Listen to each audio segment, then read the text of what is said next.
If you think about it, all of our lives are stories in progress.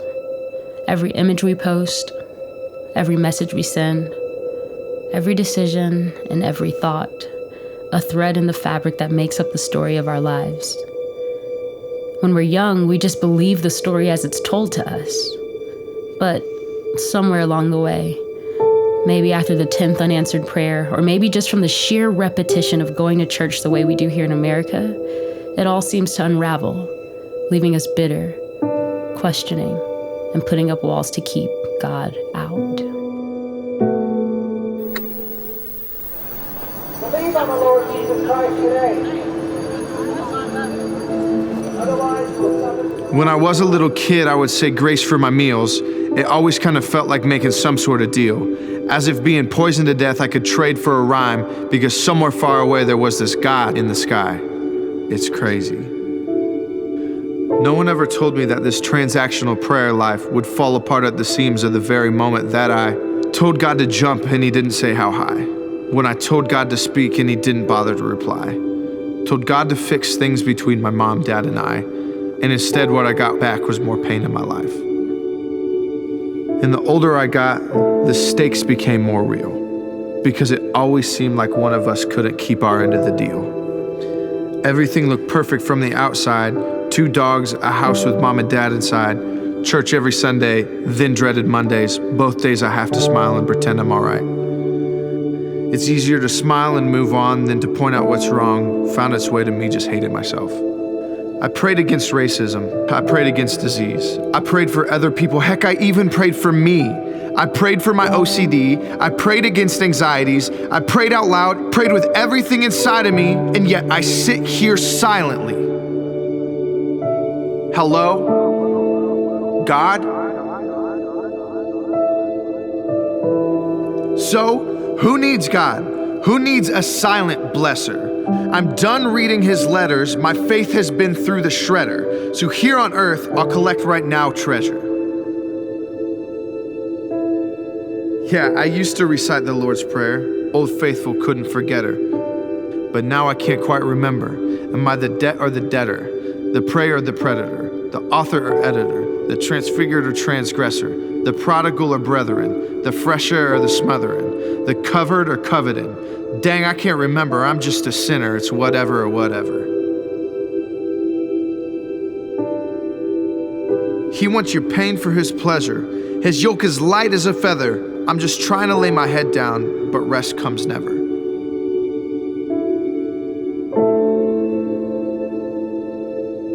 Leave me alone. This barrier made to protect me from the religion you swore would never reject me.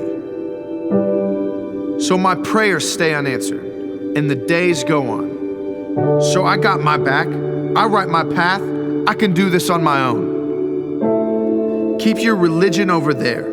I set this barrier against it. If he's the God for my prayers, then I'm the Lord of the misfits. The only comfort in this world comes from my own 2 hands. So I guide my life and I make my plans. So I sow and I reap. I rip and I repeat, because the only trust I've got left is my faith in me.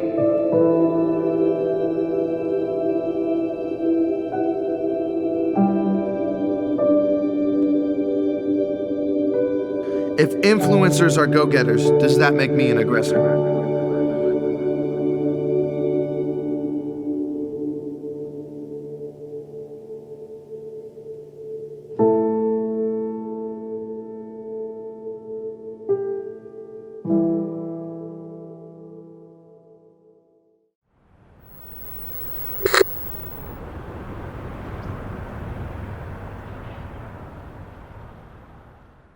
Independence. It seems like when our ideal version of God is different than the reality we live in, we put up walls, curtains, to keep shutting God out. We rely on ourselves to build the reality we want as best we can, yet somehow, if we're honest, we keep ending up with restless nights and that empty, chasing feeling. Maybe not every night, but somehow it finds us. On the outside, it looks like independence, but inside, there are bigger questions.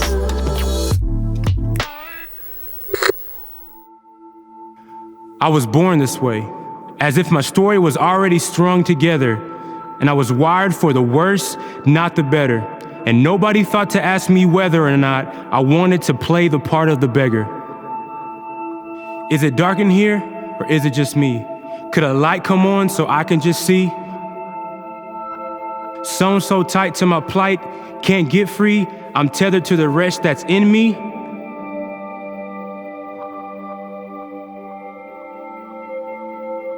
Somehow I find myself hiding, build a wall to obstruct. Something in me wanted the darkness, and it's real messed up. Override my conscience, always tense. I was convinced I would self-destruct.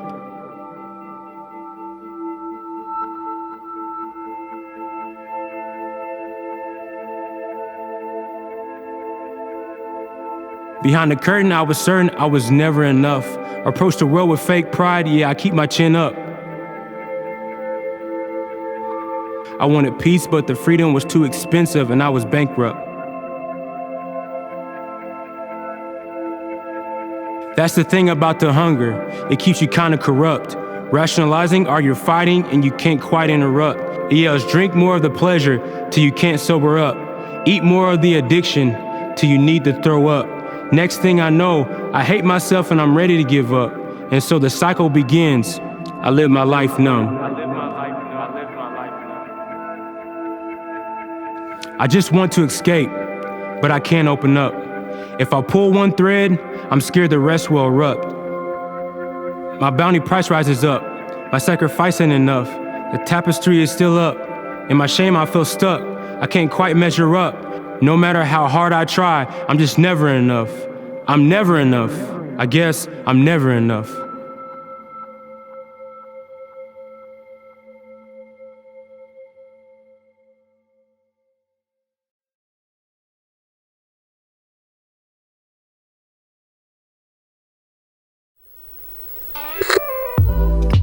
Whether the first stitch of our story was sewn from the sugar-coated version of Christianity, the one that couldn't withstand our deepest questions, or the first stitch was sewn with intentions of never needing God in the first place, or maybe the first stitch of your story starts somewhere else entirely.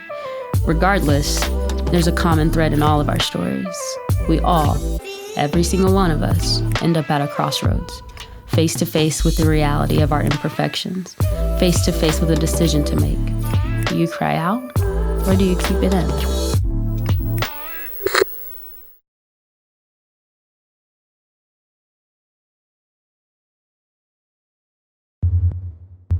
The consequences of a tangled story loomed over me. Consequences of an empty life and apathy. Pendulum swing, head in the gallows, guillotine. Made my bed of lies and bliss. Now I'll lose my head over this.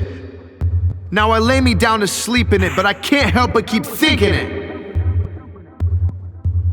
If blood and water is the cure, and holy oil is so pure, then separation's been my treatment.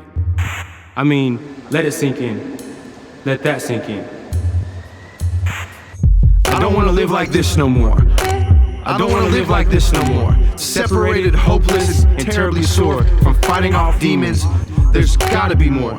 There's gotta be more.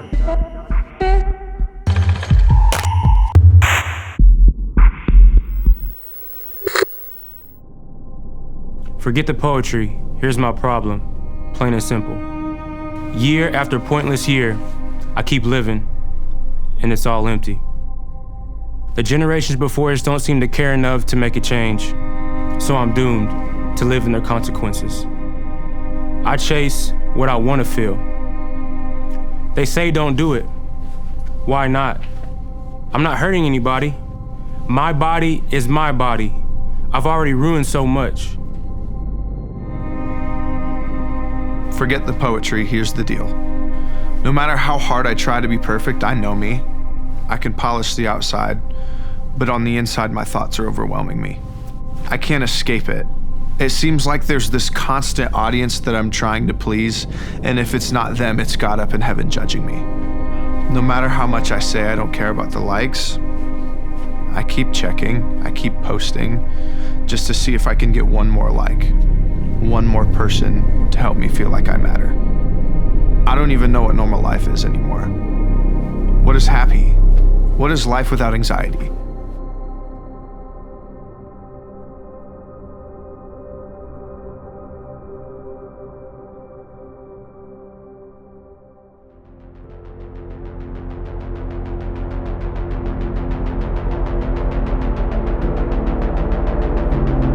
Sweat-soaked, blood-drenched, foul, filthy, hands clenched. who can make these rags rich? Who can stop my Soul wrenched, free of dirt, no lint, free of curse, no hint, free of death, no sin, free from hurt? open, casket, Save me, I ask it, death to life, grasp it, knees bent, mask lift, give all I have. my last sin, If there's a chance for me, to show up to a victory, I'm asking, I beg, I plead. take this curse from me.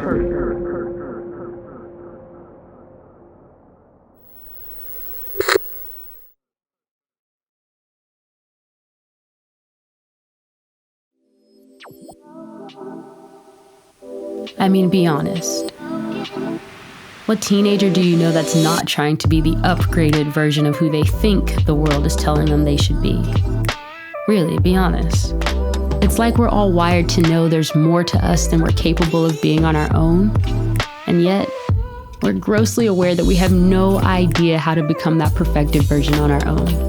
When we trust only in ourselves to weave line after line of our story together, it results in an entrapment of walls, false freedom, and the most exhausting game of hide from judgment and seek for shameful privacy. Walls thick enough to separate, but nowhere near strong enough to protect. And then God comes close. Closer, Heaven comes to earth. closer, Spirit becomes flesh. closer, Walks right up to the walls you've built. closer, Sees through the curtains you've put up. closer, Reads between the lines of your story that you wove together. Sees you from beginning to end. closer, Whispers your name. closer, Reaches out to you. closer. Opens his hands and asks you to hand him the needle and thread. Hey, listen. I've loved you before the beginning of time. Unlike a needle in a haystack, you were never hard to find. I know you've heard it all before, but hear it from me. I can detangle threads of your ongoing story. There's a little kid inside you that I know so well. That kid's story was woven with needles, so mine had to be written with nails. And all of that kid's hurts and disappointments are mine too. The little things are the big things with me. Look at my wounds. I won't let you down. You see these curtains? They can't stop you from hurting or wondering if you're worth it. But I'm here, and they can't separate you from me anymore. I fixed it. Did you hear the part about the veil I tore? About the cross I bore? Same side, no longer separated. These curtains just make a private place for you and me to work things out. You can cry, you can question, you can scream as loud as you want and as long as it takes. I know a thing or two about screaming until things break. Like a veil that separates, or hell's chains that reverberate. I know a thing or two about the depths of a last breath, about needing to get it out, about dying to death. Listen, I can make things right. Let me heal you. Let me rescue you. Let me laugh with you. I have a good sense of humor. Let me make you new. Listen, no poetry here either. Plain and simple, it's like this. No man in history has or ever will take a beating as hard as I took for you. Ever. I was born, like given a whole body, a whole life, and a whole death sentence. So that on a night like tonight, if you ever decided to trade your dark for light, your wrong for right, for something better, something that you could never afford, I'd be here to pay. Just say the word. Just pray.